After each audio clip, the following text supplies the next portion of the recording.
Hello and welcome back to my channel. In today's video I am going to be reading the first chapter of Endless Love. Now this is the fifth book in my Romance in the Lake series, which may be a bit weird because I'm reading the fifth book instead of the first book, but you can read every book in this series as a standalone, so it doesn't really matter where you pick up the series from. So today I'm going to be reading Endless Love. So if you feel like you want to give something a go, if you love small town romances, enemies to lovers, you might want to check this out. It's also on Kindle Unlimited, so you can head over to Amazon in any country and borrow it for free if you are a Kindle Unlimited subscriber.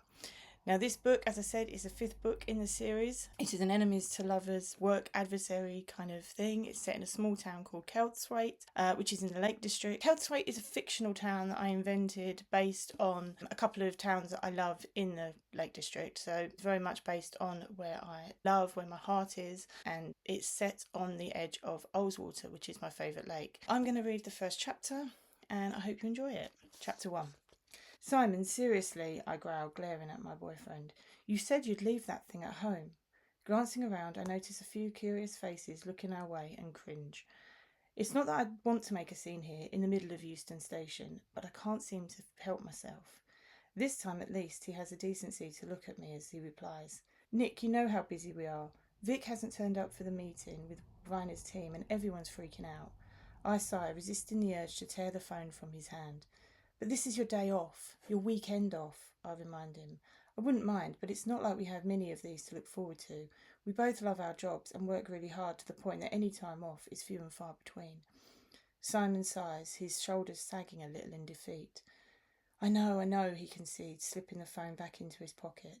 He slips his arm around my waist as he moves closer to me and looks up at the arrivals boards. So when does their train get in? Glancing up, I feel a bubble of excitement in my chest. Today is the day I've been waiting 2 whole weeks for, the day that I finally see Kelly Stapleton, my best friend, after... How long has it been? 7 weeks? Wow, who knew time could fly so fast?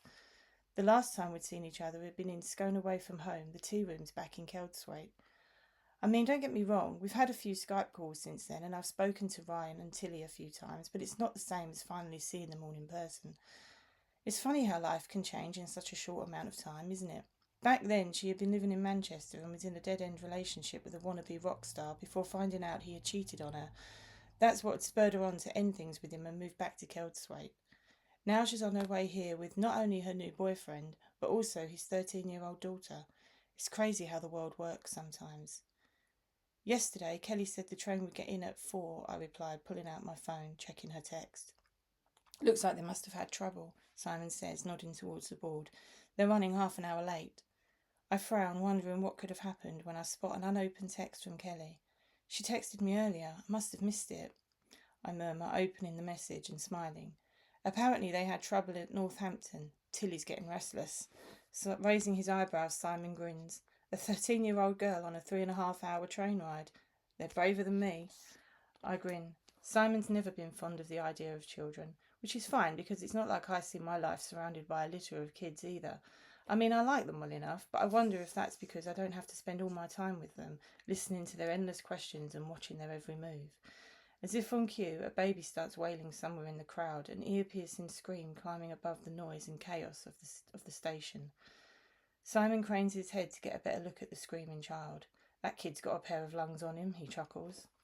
Following his gaze, I spot the baby's father struggling to soothe him while at the same time trying to avoid being trodden on by the rapidly increasing rush of commuters bearing down on them. My heart goes out to him. Friday night travel isn't ideal for anyone. If I'd had a choice, I'd be curled up on the sofa with a bowl of Ben & Jerry's celebrating the end of my week with an episode of Brooklyn Nine-Nine. But here I am, waiting for my best friend in a crowded train station with my boyfriend itching to get back to his phone. So, Simon sighs, dragging the word out as he turns his gaze to mine. Do you want to get a drink while we wait, or... Go on, I mutter defeated. Answer it. I don't need to ask him to know that the phone's probably been buzzing the whole time he's had it in his pocket. Simon grins, leaning down to give me a quick peck on the cheek. I just want to see if Vic's arrived, he promises. I hum, rolling my eyes exasperatedly. Despite myself, I can't help but smile as I watch him take his phone out, frowning at the screen as he scrolls through the messages he's missed. I know his work is important to him. It always has been, and to be honest, that's part of the reason I was drawn to him in the first place. It felt nice to finally meet someone who had the same work ethic as me. But lately I've come to see that while I've figured out how to let things go at the end of the day or week, Simon isn't anywhere near that.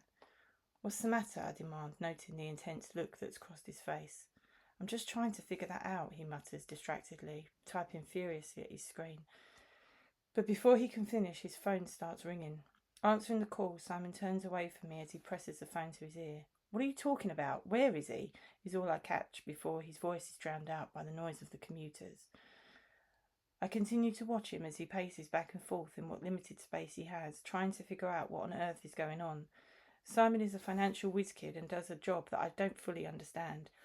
I know he plays with numbers and has high-powered meetings with people from some of Europe's largest banks and corporations, but that's about it. But I do know he's been working on a big account for the last 2 months, and that the meeting today was an important one, but one that I had eventually persuaded him to delegate to his partner in order for him to be here today. I frown as Simon stops pacing and runs a hand through his hair as his eyes meet mine with a look of regret. I know instantly what's coming. He's going back to work. Disappointment courses through me. I had so wanted tonight to be special, but it looks like that's out of the window now. Ending the call, Simon makes his way over to me, his hands held out in front of him to calm me. Nicky, that was your office? I asked knowingly. He sighs, dropping his head. I'm so sorry. I want to be here, but they need me back there. Vic's gone off sick. Apparently he ate some bad sushi at lunch and is, shall we say, paying the price? I shudder at the thought. Serves him right, I mutter. Who in their right mind eats sushi? I know, right? Simon agrees. Anyway, he's out of the game now, so that only leaves me who can run the meeting. He steps closer to me, his hands circling my waist, pulling me closer to him. I really am sorry, he murmurs. Looking into his eyes, I can see he feels guilty, but that doesn't mean I can't let him sweat a little, does it? I should have known a whole afternoon off with you was just too good to be true. I know, but I'll make it up to you. And Kelly, I promise. Stepping away from him, I shoo him away. Go on, go. I know how important this is. Flashing me a smile, he kisses my cheek again. I'll see you later. Say hello to Kelly, Ryan and Tilly for me, yeah? He calls as he backs away. Yeah, I mutter, trying to ignore the ever-growing disappointment taking hold of me. Shaking my head, I smile fondly as I watch him turn and hurry through the crowd. He would never change, and really, did I even want him to? There you go. Chapter 1 of Endless Love. Hopefully that's given you a little bit of a taster as to some of the characters in the book. The story centres around Nikki, who has moved to London. She's moved away from Kelthwaite. She's not got the best relationship with her dad, but then a family emergency calls her back home. And it's there that things start to kick off. So if you want to pick up your copy, you can today. It's on Kindle Unlimited. I hope you do. I hope you enjoy it. And don't forget, if you want to listen to some of my other readings of my other books, you can check out the playlist, The Reading Room, over here. And I will see you next time in a brand new video. Bye.